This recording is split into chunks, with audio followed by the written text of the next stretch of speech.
Questão sobre primeiros socorros que diz o seguinte: em caso de fratura fechada, fratura quer dizer quebrou o osso. Fechada é porque não chegou a fazer um ferimento externo. O osso, quando quebra, perfura a pele, você vê o osso ali de fora, aí uma fratura aberta, né? Externa. Aqui não, fratura fechada, quebrou, trincou o osso ali, mas não chegou a perfurar a pele, não. Nesse caso, o socorrista deve fazer o quê, hein? Recolocar o osso no lugar? Não, gente. Esse recolocar o osso no lugar não é adequado. Isso quebra uma das 10 regras sagradas na prestação de primeiros socorros. Se você ainda não conhece essas 10 regras, é porque você não é nosso aluno. Aqui na descrição desse vídeo tem o link para você ser o nosso aluno e aprender as 10 regras sagradas. Em 10 regrinhas você consegue responder todas as questões de primeiros socorros aí. Então aqui não, você não vai tentar recolocar osso no lugar. Muito pelo contrário, a recomendação em caso de fratura é imobilizar, que é exatamente o que a gente vê aqui, ó, na letra D, ó, imobilizar. O que é que o médico faz quando você quebra um osso, quebra um braço, uma perna, o pé, a mão? Ele engessa, não é? Aquele engessar é o quê? Nada mais é do que colocar uma carcaça de gesso dura, que é para você não conseguir ficar movimentando com aquela parte que foi fraturada. Tem que ficar imobilizado durante 20, 30 dias ou mais até o osso colar ali e regenerar. Então a ordem é imobilizar e não recolocar no lugar. Se você tentar fazer isso, você vai estar mexendo com o osso fraturado. Isso absolutamente não é recomendável. Então, certamente aqui, ó, imobilizar o membro fraturado com talas. Esse talas aqui, ó, é qualquer material que você possa improvisar. Um papelão dobrado, umas réguas de madeira, qualquer coisa, tá? Que dê ali rigidez para você prender aquela região, seja o braço, a perna, o que for, e não permitir que a vítima fique movimentando, né, com aquela parte ali. Essa aqui é a resposta certa. Aplicar pomada também não pode, porque quebra uma das 10 regras sagradas, que é medicamento. Aplicar torniquete também não pode, que também quebra uma das 10 regras sagradas. Torniquete é uma forma de estancar hemorragia ou sangramento, que só pode ser aplicada por profissionais treinados e com equipamento adequado. Você, mero motorista que está passando por ali, leigo, só vai ajudar, não vai aplicar torniquete. Então aqui também está errado. Resposta D aí é a resposta dessa questão. Questão sobre infrações e penalidades. Ao condutor que exerce atividade remunerada à direção de veículo, esse exerce atividade remunerada, perceba que eu grifei as 3 iniciais, significa ó, EAR. Aqui veio especificadinho para você, mas pode ser que na sua prova caia só a sigla EAR, exerce atividade remunerada. Esse é o condutor profissional, o cara que faz a entrega do lanche aí na sua casa. Ele tem carteira de moto, obviamente. Ele fez um curso para o transporte de produtos, mercadorias, né? Ele é o motofrete que a gente chama, a legislação chama. Ele é um EAR, ele faz aquilo de forma remunerada. Ele precisa ter essa observação aqui na habilitação dele. Se você pegar a habilitação do motoboy e olhar no verso dela, tem que ter isso aqui. Se não tiver, ele está irregular, ele pode ser multado. A mesma regra vale para o mototaxista, vale para o motorista do táxi, o automóvel, vale para o motorista do veículo por aplicativo, vale para o motorista do caminhão, do ônibus, da carreta. São pessoas que ganham a vida dirigindo um veículo, fazendo transporte de pessoas ou bens, ok? Então, esse condutor, que exerce atividade remunerada, a suspensão do direito de dirigir dele por pontuação se dará quando ele atingir quantos pontos, hein? Aí entra aquela questão. A suspensão do direito de dirigir, ela pode acontecer com 20 pontos, com 30 ou com 40. Depende da quantidade de infrações gravíssimas. Se não tiver infração gravíssima nenhuma, vai ser 40. Se tiver uma infração gravíssima, vai ser com 30. Se tiver 2 ou mais infrações gravíssimas, suspende com 20. Só que esse camarada aqui, que é o profissional, ele não entra nessa tabelinha. O EAR, o motorista EAR, só suspende a habilitação dele por ponto nos 40 pontos aqui, ó. EAR. Só aqui. Por quê? Porque o Detran não quer suspender o direito de dirigir de uma pessoa que usa o veículo para ganhar o seu salário, para sustentar a sua casa. Sem contar que ele, sendo um profissional do trânsito, ele fica mais tempo exposto ao trânsito e, obviamente, ele vai ter uma condição diríamos, uma exposição maior para que seja ali multado em infrações que ele venha a cometer.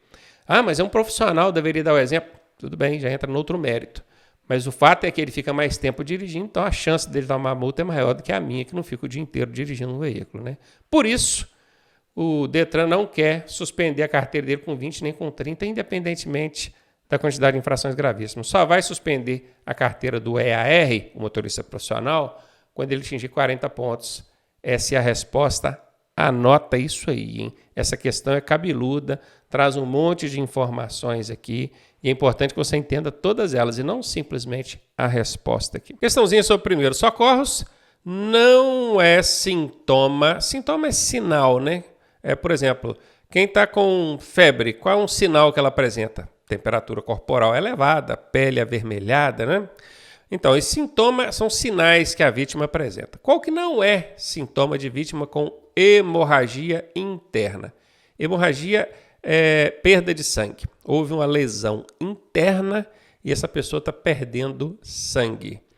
Então, a hemorragia interna, ela tem sintomas. A pessoa vai apresentar alguns sinais ali que vão te ajudar a identificar que ela está com hemorragia interna. Só que a questão está querendo saber qual que não é. Qual que não é. Bora ver? A pele da pessoa fica pálida. Sim, isso é. Porque se ela está perdendo sangue, ela tende a ficar branca, pálida. Fria, também. Porque o sangue circulando é que mantém a temperatura corporal da gente. Se o sangue diminui a circulação, porque está perdendo sangue, a pessoa tem uma tendência em ficar com a pele fria. Úmida, sim, ela começa a suar frio. Então aqui, ok, tudo ok. Eu estou procurando qual que não é. Então já vou eliminar essa. A respiração fica curta, rápida e irregular. Sim, porque por falta de circulação sanguínea, ela está perdendo sangue. Hemorragia é perda de sangue, tá, gente? Não esqueça disso, não. Ela começa a ter ali distúrbios respiratórios. Ela começa a ficar com a respiração irregular, não fica normal. Isso aqui é um sinal de quem está com hemorragia interna. Como eu estou procurando aquela que não é sinal, não é sintoma, vou eliminar essa também. Pulso fraco e rápido. O que faz o pulso, a pulsação? O coração contrai, projeta o sangue na artéria e ela pulsa. Aí a gente sente ali ela pulsando, dilatando, né? Se o volume sanguíneo diminui, porque a pessoa está com hemorragia, ela está perdendo sangue, hein? Terceira vez que eu falo isso nessa questão. Está com hemorragia, está perdendo sangue. Diminui o volume sanguíneo. O pulso tende a ficar fraco, realmente. Por que ele fica rápido? Porque o coração, percebendo que tem menos sangue, começa a bombear mais rápido que é para o sangue, o pouco que tem, conseguir dar conta de atender a todos os órgãos. Então, olha que interessante. Parece contraditório, mas não é. O pulso fica fraco, realmente. Mas ele fica rápido, acelerado. Não confunda fraco com devagar. Ele pode ser devagar e fraco ao mesmo tempo. Então, essa aqui não é... Essa aqui, aliás, é um sintoma, né? Eu estou procurando daquela que não é, vou eliminar essa também. Agitação e ausência de sede. Olha, a pessoa quando está perdendo sangue, ela fica agitada? Não, ela fica sonolenta. Sonolenta. Ela está mole. Pouca circulação sanguínea, pouca oxigenação no cérebro, ela tende a ficar molenga e não agitada. Outra coisa, quem está com hemorragia de qualquer tipo, não precisa nem ser uma hemorragia interna não, tem muita sede, inclusive ele te pede água. É comum a pessoa sentir boca seca e pedir água. E você, socorrista, não pode dar água para essa vítima, tá? Se você der água para uma vítima com suspeita de lesão interna, você ferra com a vida dela. Então não pode. Então quando aqui fala ausência de sede, tá errado isso. Quem tem hemorragia tem muita sede e não ausência de sede. Então essas duas aqui, tanto a agitação quanto a ausência de sede, não são sintomas de vítima que estão com hemorragia. Achei a resposta que eu estava procurando. Questãozinha chata, tem que analisar com calma para não errar, tá? E aí, tá gostando da aula? Eu sou o professor Ronaldo Cardoso e tenho o caminho das pedras para você chegar à sua aprovação da forma mais suave possível. Se você fizer exatamente o que eu te pedi, eu garanto que você passa. Clique aqui no primeiro link da descrição e vem ser aprovado com a gente. Questão sobre sinalização viária. Essa questão o pessoal erra direto e é uma questão fácil. Erra por falta de orientação do profissional. É aquele aluno que quer estudar sozinho, quer estudar fazendo simulado online na internet, nesses sites piratas aí. Pois é. A placa R1 regulamenta, e essa aqui, gente, é a falsa fácil, por isso que todo mundo erra. Ela é a falsa fácil. Você bate o olho nessa placa, está escrito pare. O que eu tenho que fazer? Parar. Aí eu vou e marco a letra A. Errou! É assim que faz? Todo mundo marca pare e erra. E o Detran, sabendo que você tem uma forte tendência em marcar esse pare, já mete logo aí na letra A, que é para você já bater o olho e não ter dúvida, chegar e marcar. E erra. Eu quase choro quando eu vejo um aluno errar essa questão em prova. Mas só erra quando não é aluno meu. Aluno meu não erra essa não. Não é pare o significado dessa placa. E nem parada obrigatória à frente, porque a parada obrigatória à frente também vem escrito pare, só que é aquela placa amarela, e ela é nesse formato aqui, né? Ó, é a amarela. Aí seria parada obrigatória à frente, tá? Não é essa, não é essa. Parada obrigatória, esse é o significado dessa placa. Esse é o significado dessa placa. Anotem isso, parada obrigatória, parada obrigatória, parada obrigatória. Não deixe o Detran te enrolar. E na letra D ainda fala, pare se vier outro veículo na via transversal. Não, aí não seria placa de parada obrigatória, seria placa de D a preferência, né? O parar se vier outro veículo é placa de D a preferência. Não é essa. Resposta C. Questão sobre infrações e penalidades. Estacionar o veículo nos viadutos, nas pontes, túneis, é considerado infração grave. Opa, já deu até qual infração que é. E tem como punições. Então, a primeira coisa que eu vou observar, já sabendo que a infração é grave, porque o Detran já deu essa informação aqui no escopo, no enunciado da pergunta, eu vou comparar em relação à pontuação. Porque eu já sei que uma infração grave, ela equivale a 5 pontos no prontuário. Então, vamos lá. Multa, 5 pontos. Até aqui, ok. Multa, 3 pontos. Não bate. Para ser grave, não tem como ser 3 pontos. Então, aqui está fora. Multa com 7 pontos. Não bate. Para ser grave, não tem como ser 7 pontos. Tem que ser 5.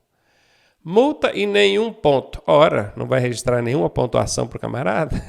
Está fora também. Eu já sei que multa e 5 pontos bateu. E aqui ainda vai dar remoção do veículo, né? Porque se ele está estacionado de forma indevida, ele vai ser guinchado. Lembrando que a remoção é o mesmo que guinchar. Chama o guincho, bota em cima do caminhãozinho e leva. Beleza? Isso aqui é um H, tá, gente? É porque eu faço o H meio corrido e às vezes parece um A. Guinchar. Letra A é a resposta. Essa foi fácil, né, gente? Questão sobre processo de habilitação, aqui especificamente falando sobre a documentação do veículo, né? Expedir quer dizer imprimir e entregar para a pessoa, né? O certificado de registro e licenciamento do veículo é atribuição de quem, hein? Esse atribuição aqui é função. É função de quem? Expedir o documento de licenciamento do veículo, hein? O registro e licenciamento. Seria o Departamento Nacional de Trânsito ou Denatran? Departamento Nacional de Trânsito é o Denatran? Não. O Denatran, ele nem existe mais, na verdade. Ele foi substituído por um outro órgão chamado Senatran, Secretaria Nacional de Trânsito. Então, aqui já está errado mesmo de cara, né? Seria o Departamento Estadual de Trânsito? Esse é o Detran.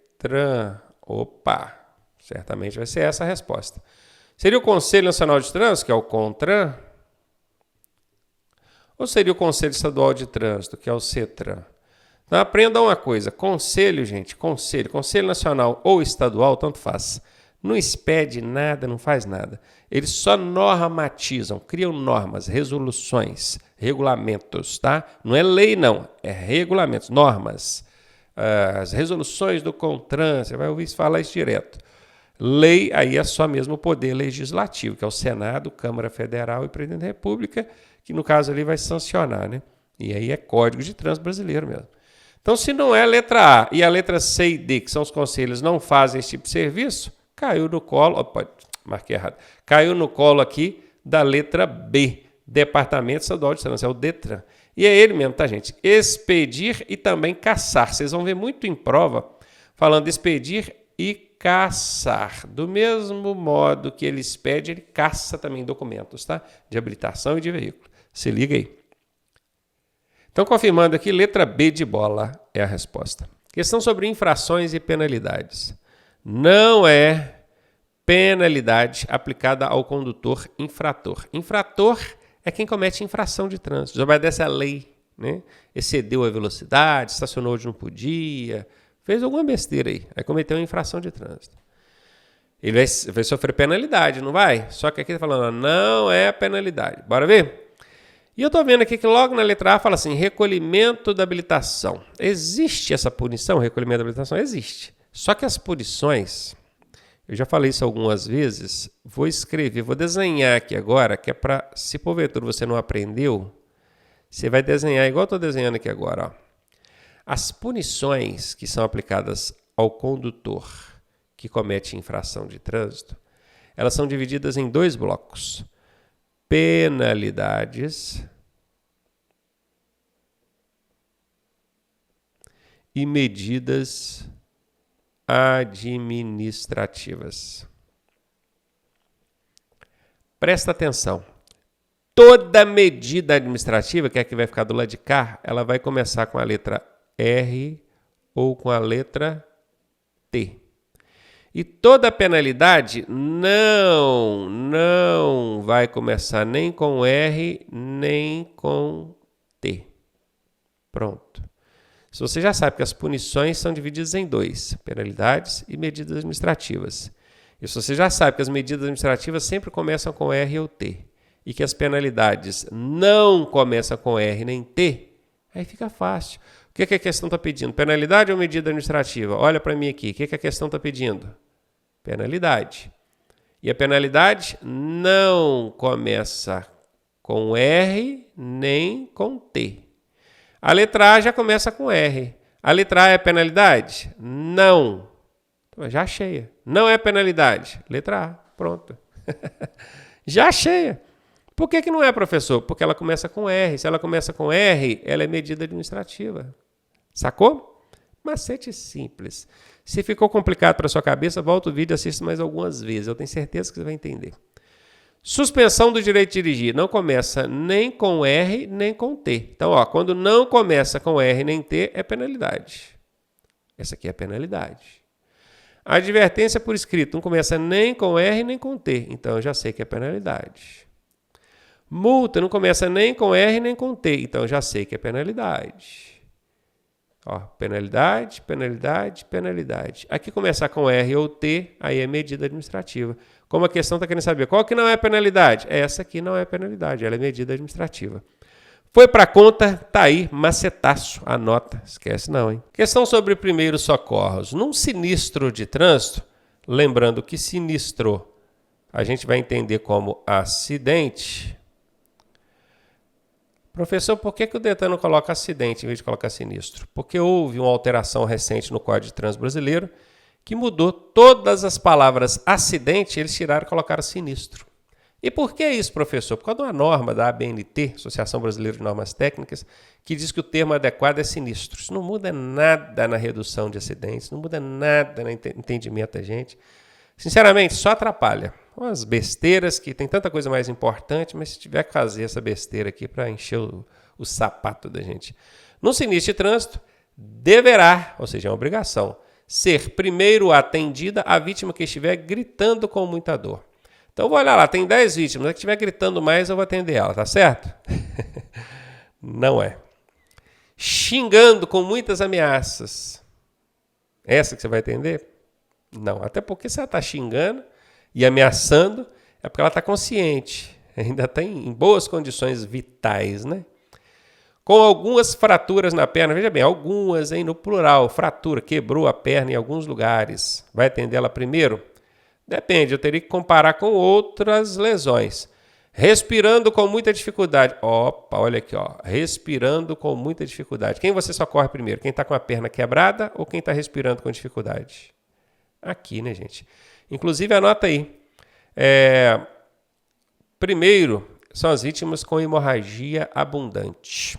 naquele ciclo XABCDE, é o que é representado pela letra X. X é hemorragia. Professor, mas não tem nada a ver X com hemorragia? Por quê? Isso aqui é só um código, tá? Porque existia o protocolo A, B, C, D, E, tá vendo? Na sequência alfabética. E, de repente, resolveram colocar essa hemorragia abundante. Não é qualquer sangramento, não, tá? Essa hemorragia abundante em primeiro lugar. Existe alguma letra antes do A no alfabeto? Que eu conheça, não. Aí eles colocaram X. X pode ser uma letra qualquer, né? Na matemática, o valor de X pode ser um valor qualquer, não é? A ideia foi essa. Então, o X, a hemorragia. O segundo é o B. Aí eu. O segundo é o B. Analfabeto, fugiu da escola. Não é o B, né, gente? É o A. Até que nesse caso, vai ser a parte aqui de consciência, avaliação de consciência da vítima. Se ela está inconsciente, você deve dar uma atenção maior para ela. Depois vem o B e depois o C. E aí vem consciência, respiração, cardíaca. Viu como é que funciona? Se você não sabe esse XABCDE, dá uma olhada no nosso curso ou no seu material, ou pergunte ao seu instrutor. É importante saber isso aqui, tá? Que é isso aqui que estabelece a ordem de atendimento. Não é quem está gritando nem xingando, ok? Letra D de dado aí, a resposta. Questão sobre primeiros socorros. Qual o objetivo do atendimento inicial num sinistro de trânsito? Sinistro aqui é acidente, tá, gente? Qual que é o objetivo do atendimento inicial? Aliás, primeiros socorros são esses atendimentos iniciais, né? Primeiros socorros são esses atendimentos iniciais. Socorrer a vítima para evitar despesas hospitalares, então quer dizer assim, pensando em não ter que gastar com o hospital, eu vou prestar o socorro e pronto, está resolvido. É esse o objetivo? Claro que não. Manter a vítima viva? Ok. Sem se preocupar com os riscos para si próprio? Não, aí está errado. A primeira coisa que a gente tem que avaliar na hora de prestar socorro é que se esse socorro não vai oferecer risco para mim. Eu, que não tenho nada a ver com o problema, eu quero ajudar, eu quero socorrer. Mas se isso oferecer risco à minha segurança, à minha vida ou de quem está comigo ali, aí não, tá? Parece covardia, parece egoísmo, né? Pois é, mas isso é a regra. Aqui a gente não está falando de covardia, egoísmo, de moral e ética. A gente está falando da regra. Então aqui não. Auxiliar a vítima evitando o agravamento de suas lesões? Ótimo, isso é que a gente quer. A gente quer que ela não tenha a sua situação agravada. Pelo menos manter ela na condição que está até o socorro especializado chegar. Aqui está ok. Preparar a vítima para a cirurgia? Absolutamente não, né, gente? Até porque nem sempre a vítima vai precisar de cirurgia. Letra C, a resposta. Questão sobre sinalização viária. O condutor, ao se deparar com a placa de advertência A42A, essa placa aqui, deve ficar alerta, pois a via à frente tem o quê, hein? Qual o significado dessa placa? Início de pista dupla. E como é que eu sei que é pista dupla? Porque aqui tem um canteiro central, ó. Isso aqui, gente. Tá vendo essa barriguinha aqui, ó? Isso aqui é um canteiro central. Significa que até aqui, o que dividia a pista era só a marcação longitudinal, aquela linha divisória. Então, até aqui, ó, até esse ponto aqui, a via era de mão dupla. Por quê? Porque ela vai e vem fluxo, ela vai e vem veículos, porém a única coisa que dividia ela era uma linha, uma sinalização horizontal. Daqui para cima, ela passa a ser pista dupla. Por quê? Porque agora divide a pista mesmo. Tem um obstáculo físico aqui no meio, um canteiro central. Então é pista para um lado e pista para o outro aqui, né? Então, pista dupla. E como está começando, o significado dessa placa é início de pista dupla. O que a gente vai ter? Vai ter uma pista dividida? Aí é que está o problema. Porque existe uma placa muito parecida com essa. Ela é assim, ó, mesma cor, mesmo formato. Tem o canteirinho central começando, do mesmo jeito. Só que você tem que prestar atenção nas setinhas. Ó. A setinha vai ser assim e assim. Conseguiu perceber alguma diferença? Nessa aqui, o fluxo é só subindo. Nessa aqui, o fluxo é subindo e descendo. Então, ó, mão dupla, pista dupla. E aqui seria mão única, pista dividida. Então, esse pista dividida aqui é essa placa. Apesar de que aqui também ela é dividida, só que ela é dividida com sentido indo e voltando. Então, o termo mais adequado é esse aqui, ó. A galera confunde isso aqui mesmo na hora da prova. Então, ó, desenhei a placa para você aqui, hein? Essa aqui, ó, que é muito parecido com essa aqui, ó, que a setinha só vai, é pista dividida. Aqui tem setinha indo e voltando, é pista dupla. Beleza? Letra D de dado.